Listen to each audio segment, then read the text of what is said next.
that word, where people say, oh, that was very thoughtful of you when you've done a kind thing, like Hector and his book. Another expression is, it's the thought that counts. We always hear that one. We kind of know how to use that one. Once I had a homie come into my office and, hey, gee, I brought you a gift back from Mexico. I said, really? That was very thoughtful of you. What is it? Oh, it's a big old bottle of Bacardi. Oh, well, really? Yeah. Yeah, but the homies drank it.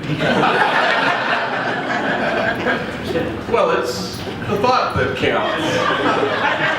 So we know how we use that expression, but it really is the thought that counts. Do you know that researchers say that today you will spend 47% of your time thinking about something else, thinking about somebody other than the person you're talking to, thinking about something other than the thing that you're engaged in. So if he talks to her today, there's almost a 50% chance that she won't be listening to him because she'll be thinking about something else.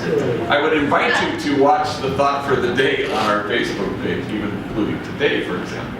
Not to put anybody on the front page, but what's going to happen is if you watch it, I've done this many number of times, you turn the sound off, and like on that Bacardi story, there'll be a bunch of people laughing, but there'll be one or two or three people like this. And it's not because it's not funny, it's not because they don't have a sense of humor, it's because they're thinking about something else. And what are we always thinking about? Same old thing. We're regretting and lamenting what happened 3 days ago or 5 years ago. We're thinking about, what she told me right now was so scandalous, I think I may hang on to this resentment all damn day. Or I'm thinking about, damn, I just dread Tuesday. I don't want to do this thing. That's what and a lot of other things too. So 47% of the time, we're thinking about something else. And yet it's the thought that counts. And that's the truth. How do we bring kind attention to this present moment? If there was a way that we could reduce that 47% to 10% to even 0, what would happen? Would I feel better that people laughed at my stories? No. You'd feel better because you were here anchored in the present moment. It's the thought that counts. And the truth is, we're invited every single day to forget ourselves on purpose, which is exactly what Hector so beautifully described yesterday when they pulled over. They were thinking about a bunch of things. They're reliving their, the victory of the run. They're thinking about what are we going to eat. Then all of a sudden, it's the thought that counts. When you see a distressed car, we're going to pull over, and we're going to forget ourselves on purpose. And what happens is that you get returned to yourself in the process. So years ago, I met a homie named Danny, a little chaparrito, 19 years old. I met him because he was living in a car, and his parents, heroin addicts, missing in action.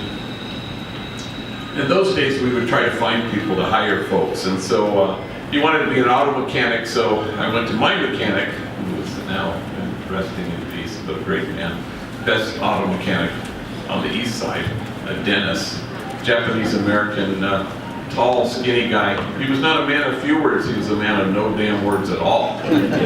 All he did was chain smoke, he would light one cigarette after another, and he would never really say very much to you, So I sat him down in his office, the original smoke-filled room, and I said, hey, hire this kid, Danny. He wants to be an auto mechanic. He doesn't know Nathan about cars, but if you hired him, it would change his life, and it would have a ripple effect in our community. It would bring peace, Nobel Peace Prize. Anyway, I went on and on and on, and all he did was take long drags on a cigarette and didn't say a word to me, and I redoubled my efforts, and I did the whole thing all over again, and threw a lot of crema on the tacos,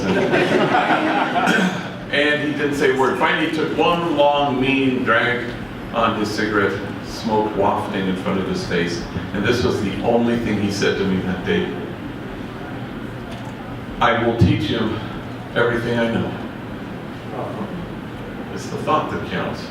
We're invited to forget ourselves on purpose.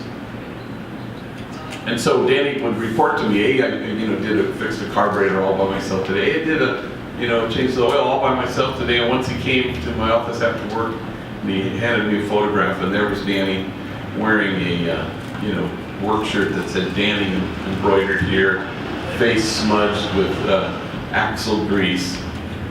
But standing, and there's no doubt in my mind that this job had absolutely changed this kid's life.